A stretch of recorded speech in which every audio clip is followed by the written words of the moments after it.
Good morning. Today is Tuesday, the 6th day of Shevat, and we're finishing today the chapter 20 in Tanya. Now, the Alter Rebbe is building up his case and explaining how the believing in Hashem, how the neshama, the natural love that a Jew has, can lead the person to believe in God and to do all the mitzvahs. And following what he explained in the last chapter, that there is the neshama of a yid that is in the chachma, in the wisdom of the person, where this is where the neshama dwells, which a yid is connected to God, and it is something that he cannot separate himself. He cannot do something which is against Hashem, unless that separation is not felt, unless he doesn't feel that there is a separation. And when it comes to actually denying God, the neshama doesn't let that happen. Now, how does it affect the rest of the Torah mitzvahs? So here the Alter Rebbe began explaining yesterday that really the entire Torah is included in the concept of the first two commandments, which is not to have I am your God, Anoichi, and not to have any other gods. To understand this, the Alter Rebbe began to explain that what does it mean when we say that there's one Hashem? When we say Shema Yisrael, Hashem Elokeinu Hashem Echad, what does it mean, one God? So one God is not only that there is no other gods, but really everything in this world is Hashem. Everything in this world exists only because Hashem makes it exist. It doesn't have its own existence. And in the same time, everything in this world does not have any value in the eyes of Hashem, meaning it's as if it doesn't exist. And what he's going to explain today is going to use the example of speech, because the speech was with Hashem created this world through speech, with Var Hashem Shamayim Nasu. So he's going to use the example of speech by human. And what he's explaining is that when you take one word, when you utter a word, any word, you utter a word, does the word have value if you compare it to your ability of speaking? Obviously, one word has no value. Your ability of speaking is an endless ability. You can talk endlessly. But then he goes further. There is this word, where does it come from? Speech comes from thoughts. It comes from the ability of speaking, and all the way it comes from the emotions, and all the way into the intellect. So when you compare one word to even the higher source, the value is much, much less.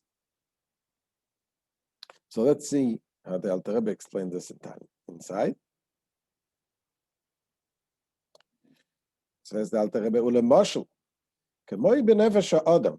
For example, illustrate from the soul of a human being. Keshemedaber dibur echad, shedibur ze levade keloi mamesh, afilu legabe klolus nafshei medaberes.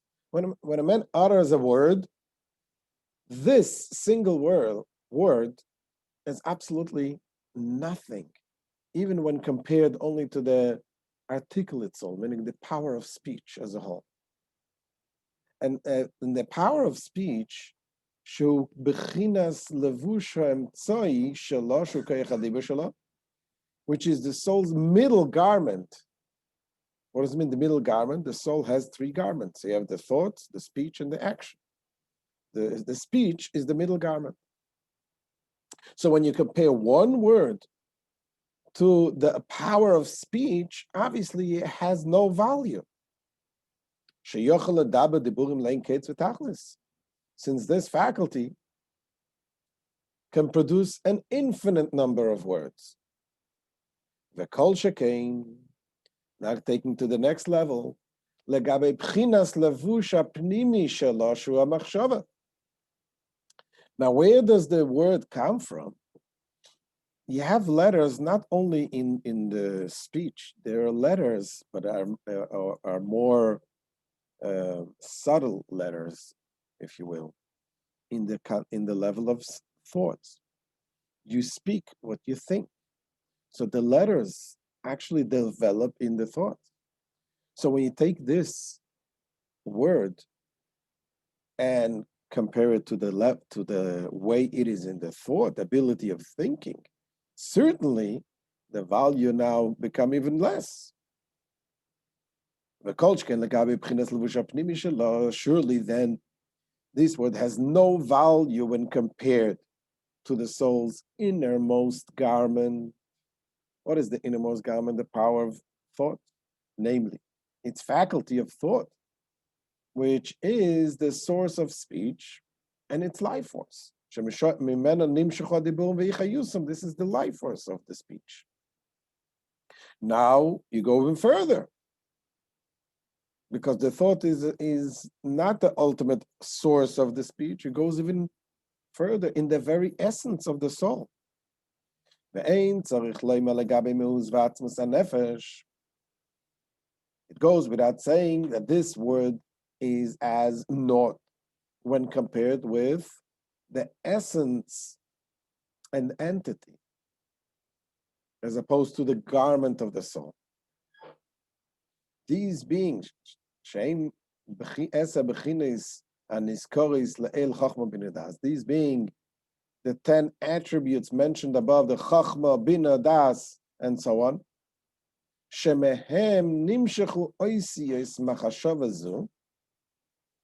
and from there, from these letters, from the place of these 10 attributes, these letters are derived from. And they are enclosed in one speech when you utter the speech. And Alter Rebbe goes on to explain, because there's letters also in the thought.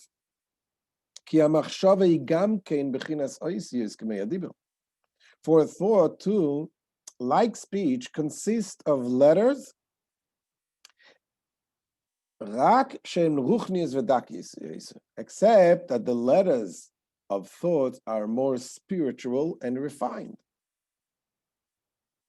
However, so we see they do share a common characteristic. They are letters, but they're not the same. That in thought, the letters are not the actual letters A, B, C. They're letters that you form the thoughts with, and from there it is created the letters of speech.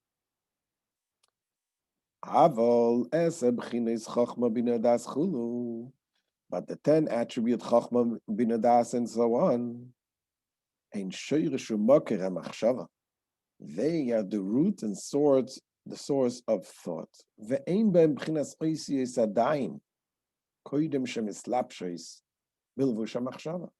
do not have the letters yet before they're enclosed in the thoughts. What does it mean? There is understanding something. Just to explain a little bit, when you understand something, you don't use letters to understand something. When you get an idea, and the idea doesn't come in letters. The same thing, a feeling. A feeling doesn't come in letters, doesn't come in words. You have a feeling of something you love. Thinking, when it goes to the process of thinking, then you already start thinking in letters. And you can understand it simply by asking a question. What language do you speak? Obviously, you have a language that you speak. What language do you think? There is a language that you think. And if you really want to know what language is your language, think of what language you're thinking in. You're counting. What language are you counting in? But if I ask you a question, what language do you love? There is no language that you love. You just love. It's above letters. It doesn't have the concept of words or letters yet in the feelings. And the same thing is the idea, understanding something. It is beyond and above the letters. And this is the source.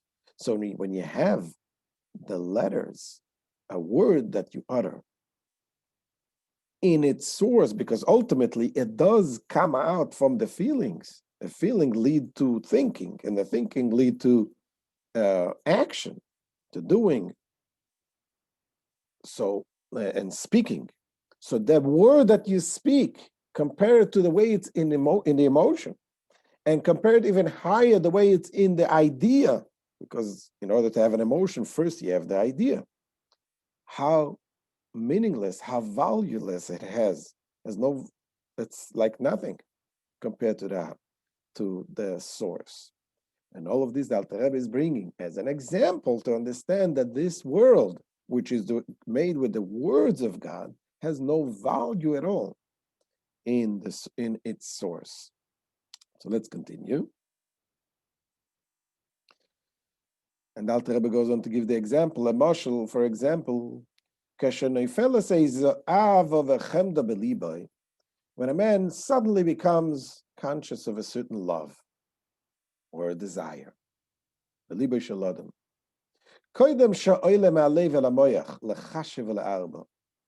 before it goes up, it rises from the heart to the brain to meditate on it and ponder on it. You have an idea, you love something, you didn't think of really how do I love it, what do I want to do about it.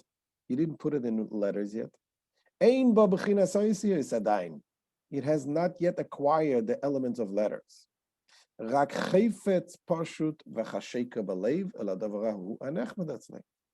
is only a pure desire and longing for the object of his affection. I want something. I don't have letters in this. And certainly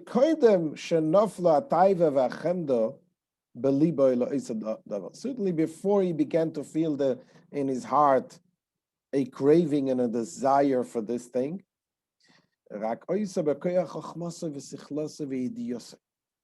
it was only in the realm of his intellect, chachma, understanding, and bina, and knowledge, and the das. He knew about something.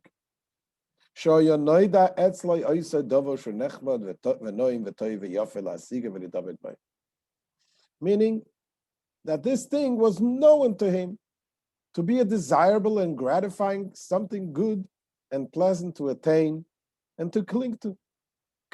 For example, you have an idea to learn a certain wisdom, certain intellectual concept. To study something or to eat something, some delicacy. You heard about a nice Chinese delicacy, whatever. And you heard about it.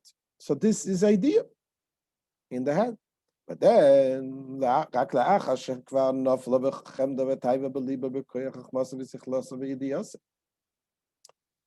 only after the desire and craving have already descended into his heart, meaning after they have developed into emotions, and the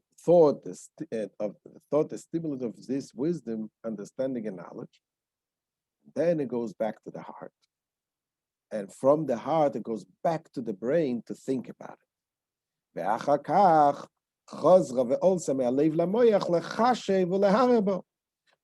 And only after they have ascended once again from the heart back to the brain to think and meditate on how to implement his desire. How to get this delicacy. How should I get to study the concept, the subject that I wanted to study? This is when, at this point, the birth of the letters develop. That's when the beginning of the letters that begin to are born in his brain. And these are the letters which is in any language that people speak and think about all material things, all matters of this world. So this is the example that the Rebbe is using, and that the Rebbe is going to explain further in the future, in the next coming up chapters, how all of this is to illustrate to us how just like the one word has no value compared to its source, and the source, as we said, is source of a source of a source all the way up to the idea, and then one word obviously has no value compared to this. And certainly the same thing, even more so, is that the whole world has no value at all when we compare it to the very essence of Hashem. So thank you for joining. This is the end of today's shir. Please subscribe, please share this, and any questions, we can take now questions.